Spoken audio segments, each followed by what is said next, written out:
Alrighty, so originally I did have episode 15 recorded, but I didn't like how it turned out. And I was like thinking about the topic that I had talked about and certain stories that I shared in that. And then I thought maybe we'll save those for another time, a little bit down the road. So instead, I'm re recording episode 15, and we're going to talk about something different than what my original script for 15 was, which I don't use a script. I just say that because it's just like it was basically a rough draft, essentially. But anyway, welcome to this week's episode of Divergence and Divine. My name is WIllspiration, and while I am going to talk about one story that I kept from my original draft of this episode, it's still going to follow a completely different topic that's still related to the story as opposed to the original topic that I was going to use. But on Monday, it was my first time being on a line at work, and I've always been afraid to go on this line because there's always this one position on this line that I'm always relegated, stuck to, and it's every single time we cover this line. And for me, it's not bad when I do it to cover for like 20 minutes, 25 minutes, fine, whatever. Not too bad. But when I'm doing it for like more than an hour, it gets to be very overwhelming. And the reason being is because of, you guessed it, me being on the spectrum. And you guys are going to probably hear some mouse clicking, but I'm going to actually bring up my autism report here in a second, if I can remember which folder I have it under. Here it is. So this line moves very fast. This line is, you got to put a component into a carton. The belt that the component is on is super fast, and it does not match the speed of the carousel where the cartons come through, right? On top of the fact that basically you have these two little, essentially walls, cubbies, everyone calls them something different at work, where you can house up to, I think it's like, I'm trying to think, because it's 6, I think it's like 6 by 10. I think it can house up to 60 of these components specifically, and it's just way too much. And I know I was telling my supervisor about it, but he gave me a good pep talk, and I was like, you know what? Damn it, you're right. I'm not gonna just sit there and try to scare myself out of doing this. I'm gonna do it. Damn it. And I was wrong. I was very wrong. I couldn't handle it, and the reason being was, one, a lot of the packers on that line were very rude to me. And the people in charge of that line, and even one of the higher ups, didn't do anything about it, and often don't do anything about it, which is really sad and poor leadership. But the reason why I couldn't handle that spot is right here on page 6 of my autism diagnosis, where it says that, it starts on the bottom of page 5. So it says on the PSI of WAIS-4 that I obtained a score of 102, which is in the 55th percentile, and that I scored on my score on the PSI indicated that my ability to rapidly scan and process visual information fell within the average range of functioning. All right, cool, whatever. Within the PSI, my score on the symbol research subtest was significantly higher than my score on the coding subtest. And then the psychiatrist goes on to say, this pattern indicates that I have visual scanning and discernment skills well developed. And then proceeds to say, however, the keyword, basically the big but of this whole entire little section of, that's average, but it goes, however, he is likely to have a significant harder time he made a typo. It's supposed to say harder time with visual scanning tasks, and also require, hold on. I'm hold on. This whole entire graphic, like this whole entire thing is like messed up grammatically. It says, however, he is likely to have a significantly harder time when visual scanning tasks, which to me sounds like it should be with visual scanning tasks, and then it should be and instead of also, and required visual motor coordination or that require visual motor coordination and rote learning of paired associations. Which, when I looked up that last part, it basically means hand-eye coordination. It means my ability to process things moving is fine, but to be able to have my brain be able to scan things at a fast pace and be able to keep up with them with my hand-eye coordination, that's just out the window. Like, that just goes completely out the window. It's basically, if you want me to try to do something fast with something that's moving fast, my brain is not going to be able to keep up. So I'm hoping that I'm not put in that spot, but thankfully I have a friend that works on second shift, and that person was able to explain to me how that specific spot is supposed to work. So I'm pretty much have an idea of, if I were to get stuck on it again, how to go about handling it. But most likely, given the fact that the person running the line and the person in management that was on the line were kind of upset with me having to leave the line because of having a panic attack or a meltdown, or I don't know which one it is. I was supposed to find out yesterday, but my therapist had to cancel our appointment, so I won't know until next week. But basically, I don't know if it was a meltdown that turned into a panic attack or a panic attack that turned into a meltdown. But either way, I had to leave the line and I had to go calm myself down. And normally I would be very embarrassed, but I guess I've just learned to get used to it. This is only the second time that it's ever happened in my year and a half of working at that place. But both times it wasn't as bad as it was in the past, where I'd be rocking back and forth, crying, and just repeating the words "I can't" for a good half hour to 45 minutes as I just sit there and bawl my eyes out. This time it was just kind of, I cried for about 5 minutes, calmed myself down, and then I was just like, all right, I couldn't handle it. I knew I was going to go in there. I knew I was going to fail, but I told myself, damn it, I'm not just going to avoid it. I'm going to try to actually do it, because part of having ADHD is looking for a dopamine rush. It's, wanting change, constantly just on the move. So I'm the ADHD side of my brain decided that it wanted to actually try this, even though the autism side of my brain said, no, you're an idiot. We can't do this. Stop it. Go work on a different part of the line. Well, there's no guarantee that I was going to be able to work on a different part of the line. So I just sucked it up and decided to just stay in that spot. Would I say that I regret making that decision? Not really. And if you ask me why, I think it's because of the fact that I proved to myself that now that I know when I get overwhelmed, I can just step off the line, that I'm good.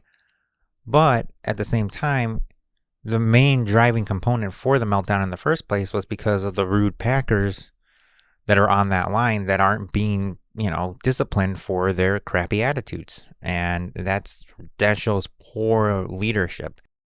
Now, my supervisor, he's a great guy. And, he's very fair, and, he does his job great. But the management below him is kind of questionable now, in my eyes, because it's just how can you have a really good supervisor but have leads that don't match that level of leadership? Because my supervisor came down and sat with me, and he asked me if I was okay, what happened, if I wanted to go home, and I just told him what happened. And I had applied for a position where I would actually be running lines and filling out paperwork and stuff like that on the line as the line is running. And he was just telling me from his perspective as a supervisor that that looks bad because now it's just like, if you can't handle the stress of being on that line, can you handle the stress of running a line? But at the same time, from his personal perspective, he also knows that it was because of my autism and that's not a sole defining factor of, me as a person and my ability to do my job. Once I explained to him about the fact that me being able to visually scan fast things is fine, but when I have to combine it with hand-eye coordination, all of a sudden my motor skills of hand-eye coordination just kind of gets all janky, and I was dropping components left and right because I was struggling to keep up. So once I explained that to him, he's like, oh, okay, so it's not because the line was stressful because it's fast. It's just that one specific spot required your brain to switch between two tasks way too quickly, and your brain froze up and you got overwhelmed, and that was it. I'm like, yeah. So he said that I still have his vote for, being a person that runs a line. So that's good, because now it's just like, I can do a lot of tasks. I could basically run a line. I mean, I've done it before. I've helped line leads run certain lines before, and I can do it just fine. Yeah, I mean, I know that there's paperwork involved, but I'm in the camp of, I know what I can do, and even though I have ADHD, I have like a little battery powered timer that my mom gave me when I moved into this apartment, that I could just clip on my lab coat and just set it to go off at, every time I need to do a check, right? But my supervisor was telling me about how the stress of that is basically them breathing down my neck because upper management is breathing down their necks to get this stuff out to the customer. Fair enough. But the thing is that when it comes to this, it's knowing that, yeah, the customer wants their product, and if we're behind multiple shifts, I know that they're going to be on my ass about stuff. But I understand that, and like them, I like getting stuff done when it needs to get done. So to me, it's just like, yeah, I know you guys aren't being jerks to be jerked. You guys are just, basically, it's a snowball. It's like a trickle effect. It's like an avalanche. If upper management is going to be hard on you guys, then that means you got to be hard on us so that we can keep on time and on schedule, because we already have enough issues with not getting things out on time as it is. So that's totally understandable. But it's just crazy to me because my supervisor shows extraordinary leadership skills, but the lead that was on that line is questionable because that lead didn't come and check up on me. The person running the main person running that line and didn't even come and check up on me. In fact, the main person running that line went off on another person that helped me off the line while I was crying because I was overwhelmed and I couldn't talk. And she went off on that person saying that I should have asked for a different position, or if I wasn't comfortable, I should have at least said something before leaving the line. And then made a big deal because now it's a 3-person spot with only 2 people. And thankfully, this person defended me. So that was nice. But still, again, it just goes to show poor leadership versus good leadership.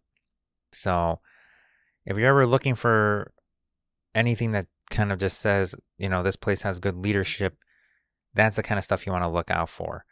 Is like, how do your leads, how do your supervisors, how do your managers like handle the stress? How do they handle their interpersonal connection with their crew? Because like my supervisor, he's very personable. He's like really cool. He knows everybody. He's an awesome guy. And then when he needs to be, a supervisor, he's a supervisor, and he'll even, say, look, I'm really busy right now. I can't talk, but I'll catch up with you later when I got some downtime. And then walks away. And you're just like, oh, okay, bye. And yeah, it's just like, that is good leadership right there. Like, that is peak leadership. And I feel like that's the biggest issue with a lot of people, is that they're just in management for the money, when really management is about leading, not just managing. Because yeah, you got to do payroll. Yeah, you got to make sure, you keep on top of your employees' attendance points. Because obviously, like, I know for a fact most places have an attendance point system, which I think is personally stupid. I think that should be used as punishment for people that are lazy and have tardiness issues, not as just a fair and equal to everybody, because there are some hard workers that have genuine, issues, be it like, kids getting sick, or, maybe a family emergency comes up because they're taking care of a sick relative or something. And it's just like, now they get punished because they have to burn all their days, burn all of their, sick days, which we don't even have those at my work. It's called ETO. And then burn all your ETO time, and then you're forced to use your points, and then all of a sudden you have no points, and then you're fired. So I feel like that's just something also keep an eye out for. I do believe people on the spectrum do qualify for FMLA, so I'm not entirely sure. So if you do end up at a place that has good management but has the crappy point system, it may not hurt to look into trying to get FMLA just so that you don't point out. And also so you don't have to burn your PTO time or any of your ETO time. Or if you're working at a place that's normal, vacation days and sick days. So that's just something to keep an eye out for. But the main point I want to make is that there are times where you are going to feel embarrassed about being on the spectrum. And like I said earlier, I wasn't embarrassed at all about what had happened to me. In fact, I was like, I just accept it now. Like, I know when that happens, I know now why I have a meltdown, or why I have a panic attack, or a mix of both, or whatever that episode that I had was. I know now that as soon as I get away from the trigger, all I need to do is just take a deep breath while I'm crying and calm myself down. Bonus points if someone comes and checks up on me and lets me vent, though, because that also helps me calm down a lot quicker. So I'm very proud of my progress, and even my supervisor told me that he was proud of me, because when he asked me if I wanted to go home, I looked at him and I'm like, come on, I'm not going to give up that easily. Who do you think I am? And he just gave me the biggest he gave me a fist bump, and he said, see, that's growth right there, because the last time this happened, back when you were still a temp, you actually went home and took a point. So that shows a lot of growth right there. He's like, now I'm even more confident that you'll be able to handle this, like running lines and stuff. And that to me means a lot.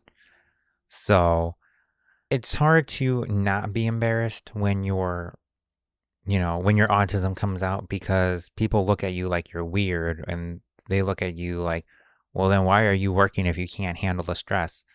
But the thing is that it's not like we can't handle stress, because even as a neurodivergent person, there are neurodivergent people that can handle a lot of stress.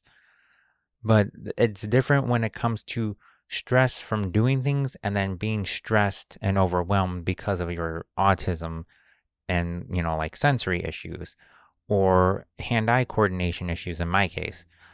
It's completely different, because people don't struggle with that. So they just think, oh, well, if they can't handle that, they shouldn't be working. They should just go on disability and collect unemployment and work part-time at a burger joint or something. But at the end of the day, yes, we're different, but we can still achieve the same greatness as a neurotypical. So just let that be a lesson, that like, even though you're autistic or you're ADHD or you're both, that doesn't mean that you can't achieve the same level of greatness as a neurotypical. It just means that it's going to be a little bit harder. As for the embarrassment aspect, I think the whole embarrassment aspect is basically just learning how to love and accept yourself and not care what people think, because a lot of people are going to say that. A lot of people are going to be like, well, if you can't handle that, then you shouldn't be working. Okay, but people don't really understand what it's like to have sensory issues or have, hand-eye coordination issues. So the only way to try to explain it to them is to try to find a comparison.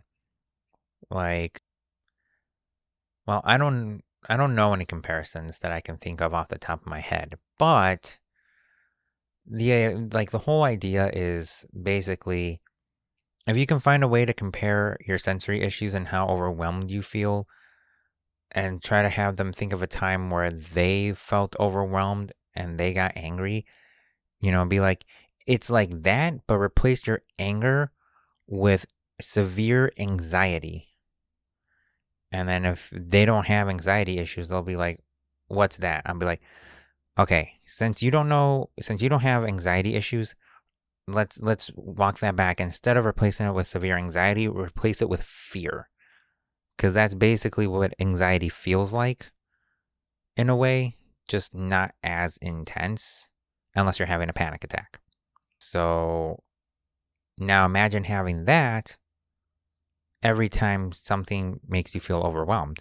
Not so easy to get around in life, right? And yet somehow I can still actually work and do the same level, if not better, compared to you who is a neurotypical. So in a way, again, and this is just for a perspective of a level 1 autistic person, because obviously, there are more profound levels of autism, and autism affects everyone differently. But for the most part, people that are on the spectrum that are level 1, it, at least from what I've seen online and from the few autistic people that I've met in my life that are level 1, it doesn't seem to affect us as much as like the more profound levels of autism. So to me, that just kind of shows that we're still able to achieve the same level of greatness, but we just got to find our own way of doing it, and we just need to have the right support. And the thing about working in public, meaning like any job where you interact with a lot of people, is that most people are not going to be understanding. And that's fine, because at the end of the day, you're just there to work, get a paycheck, and go home, right? Whether, you want to put in the bare minimum to scrape by, or if you want to be, an overachiever, that's completely up to you. Although if you are going to be working for a company, I suggest you do not go the underachiever route, because that could lead you to get fired. So I always tell everyone to do their best.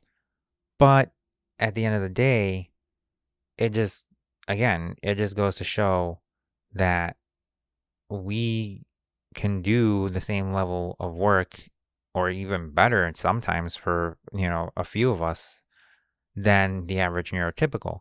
Yeah, sure, we have our sensory issues, and yeah, sure, we have our hand-eye coordination issues or motor skill issues that might come up and, slap us in the face here and there throughout the day. But it doesn't impede our ability to do our jobs. It doesn't impede our ability to continue to do good things. It just means that we struggle a little bit more, but it doesn't define who we are. And I feel like that's kind of like the biggest thing, is that when people think that, oh, just because you're level 1 doesn't mean, that you have issues. Like a lot of people would be like, oh, you don't look autistic or you don't act autistic. But the other thing too is that masking is a thing. And my advice to people that are on the spectrum, that are level 1, that are working in, at a job, whether it be at a factory or manufacturing or in public, like at a fast food place or at a store, like retail, is that it's easier to mask more so for professionalism than it is to just hide yourself completely. And that is something that, if you've been masking since you can remember, is going to take a while to kind of, get used to. And you just got to start small.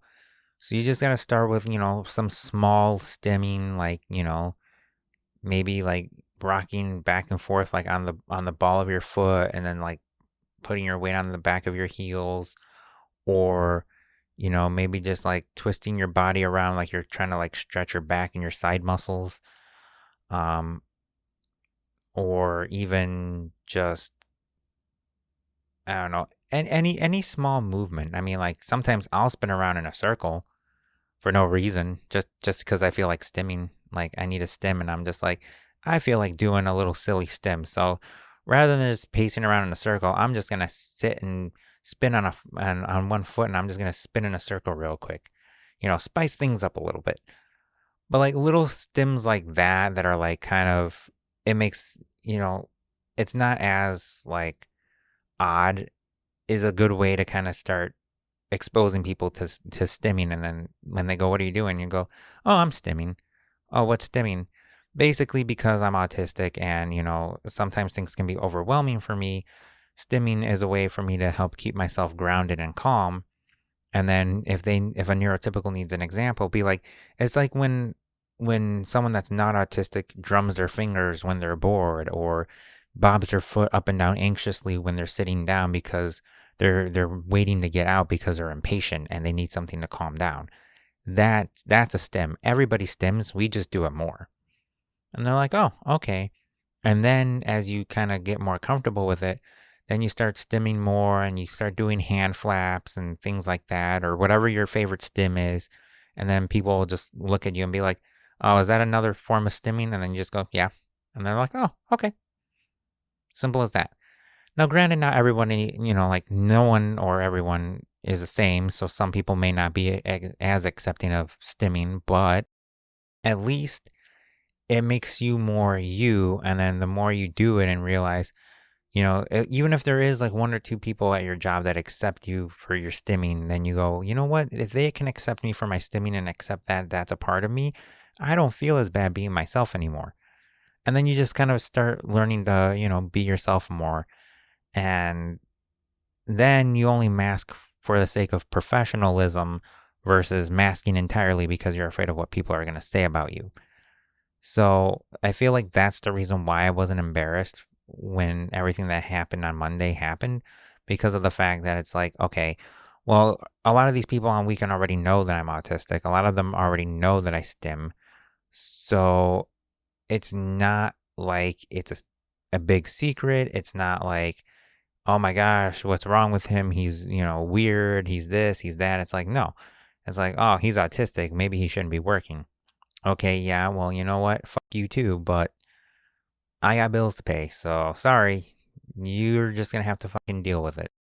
Simply put, like, there's no other way to put it. That's literally what it is. It's just like you just tell people to F off, basically. Well, obviously don't say that to their face, but basically that's what you're in your head, you're thinking that. Because there are a lot of people, that I know that are on the weekend, on the night weekend shift of B and D, and then there's people on weekend shift A and C that know me. A lot of people, well, not a lot of people, but at least like a third of second shift knows me. And all those people know that I'm on the spectrum. They all know that I stim. They all know that I have ADHD. They all know that I'm a hard worker. They all know that I'm literally me 100% of the time, whether that's at work, outside of work. I'm the same no matter what. The only difference is I'm a little more reserved at work because I'm masking because of professionalism. Because, fun fact, when you're at work and you're told to act professional, that is a form of masking that neurotypicals have to do as well. So it's not really like it's any different. It's just kind of learning how to be my true authentic self without compromising all of myself, and only having to compromise certain aspects because of professionalism, but still being relatively the same at work as I am outside of work. So then when people meet me outside of work and hang out, they're like, "Oh, you're the same. You're just a little more energetic and lively." And it's just like, hey, that's what happens when you have to mask for professionalism. But overall, I feel like this story is kind of a great way to show that when you put in the hard work and you really start to truly stop caring what people think, and you have people in your corner, because I have people at work, I have coworkers, and I have coworkers that are friends outside of work now that I know are in my corner that are supporting me. So I don't feel embarrassed when some packer that I still don't know on a weekend shift decides they want to be a jerk, and I have a panic attack meltdown thingy, and they're probably talking shit about me behind my back. Why do I care? Because it just goes to show that if they have to talk crap about you behind your back, that they are not a good human being in the first place.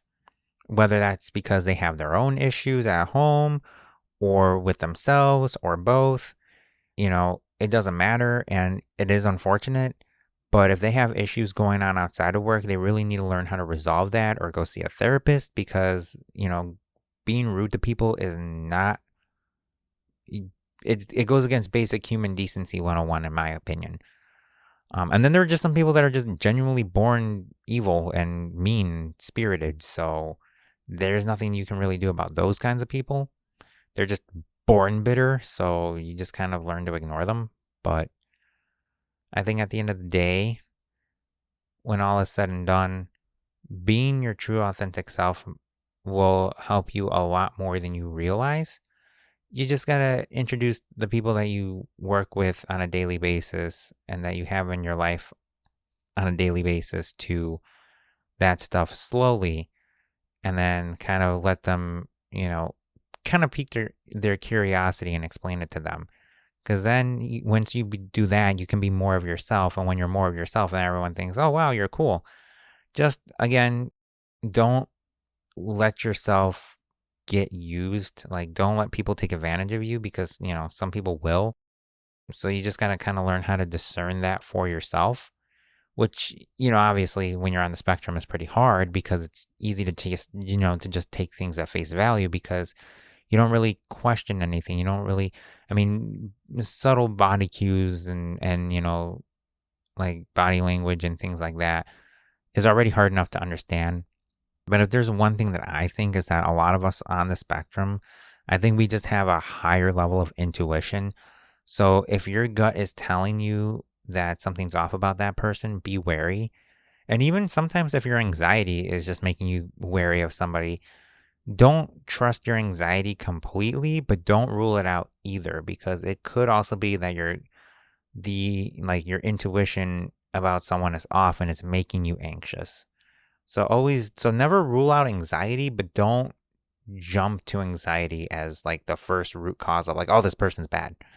That could actually just be genuinely your anxiety talking. But just kind of like people watch, basically. If you get an off feeling about someone, gauge whether it's your anxiety, or if it's, or any sort of past trauma, or if it's actually that person is not a good person. And always take everything that any neurotypical says with a grain of salt, just because, again, some people like to use others for their own personal gain. So always keep an eye out for that as well. Never truly take everything that a neurotypical says at face value. But most importantly, just trust your gut, honestly. Once I started learning to trust my instincts and my intuition more, I've gotten around this world a lot better than I realized. So that's just a little, a little aspect of the divine aspect of this podcast there for you all. So, but with that, I am going to end this episode. I know it might be just a smidge shorter than some of the other ones recently, but I still got to edit this, and it's Friday and I got to go to work tomorrow. So yeah. But I hope you guys enjoyed this week's episode. As always, hit subscribe if you're not subscribed yet. Hit the notification bell, because that will give you an alert when I upload a new episode of the podcast, and drop a like if you enjoyed. And with that, I will see you guys next week. And I hope that the rest of your week goes well and that you have a good weekend. And I will, again, see you guys next week. Bye-bye.